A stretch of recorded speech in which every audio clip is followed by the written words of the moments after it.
శుభాకాంక్షలు. ఈ రోజు వీడియో అయితే మనం శివరాత్రి గురించి, శివరాత్రి ప్రత్యేకత గురించి తెలుసుకుందాం. Let's zoom into the video. Mahashivaratri హిందువులందరికీ చాలా పవిత్రమైన పండుగ. ఈ మహాశివరాత్రి రోజు శైవ క్షేత్రాల్లో అర్చనలు, పూజలు, అభిషేకాలు ఇలా చాలా రకాలైన ప్రత్యేక పూజలు జరుగుతూ ఉంటాయి. వాటన్నిటికంటే ముందుగా శివపార్వతులకు కళ్యాణం జరుగుతుంది. మహాశివరాత్రి చాంద్రమానం ప్రకారం మాఘ బహుళ చతుర్థి నాడు జరుపుకుంటాము. దీనికి ప్రధాన కారణము శివపార్వతుల కళ్యాణోత్సవం.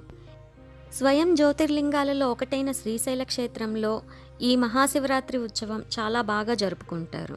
దీనికి ప్రత్యేకంగా తలపాగా అలంకరణ చాలా విశిష్టత.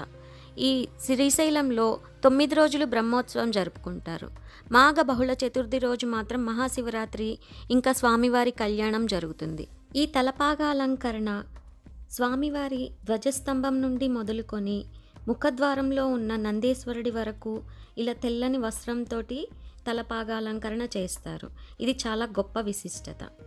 ఈ ధ్వజస్తంభానికి ఇలా నందీశ్వరుని కట్టడం వలన అందరు దేవుళ్ళందరినీ ఆహ్వానిస్తున్నట్లు సంకేతం అన్నమాట.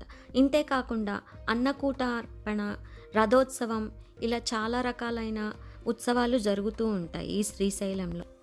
వాహన సేవ, అభిషేకాలతో పాటు స్వామివారికి కళ్యాణ మహోత్సవం జరుగుతుంది. అంతేకాకుండా ఈ మహాశివరాత్రి రోజు భక్తులందరూ జాగరణ ఉపవాసాలతోటి స్వామివారికి అభిషేకము, అర్చన, పూజలు ఇలా చాలా వైభవంగా చేస్తూ ఉంటారు. భారతదేశంలో అన్ని ప్రాంతాల వారు ఈ శివరాత్రిని చాలా ఘనంగా జరుపుకుంటారు. ఎక్కడ చూసినా అభిషేకాలతోటి, అర్చనలతోటి, పూజలతోటి, పాత్రలతోటి చాలా గొప్పగా ఘనంగా ఉంటుంది ఈ మహాశివరాత్రి రోజంతా. మనం కూడా ఈ మహాశివరాత్రిని చాలా బాగా జరుపుకుంటామని కోరుకుంటూ సెలవు తీసుకుంటాం. వ్యూవర్స్ అందరికీ మరొకసారి మహాశివరాత్రి శుభాకాంక్షలు తెలుపుతూ thanks for watching. Please subscribe to Mani's paradise.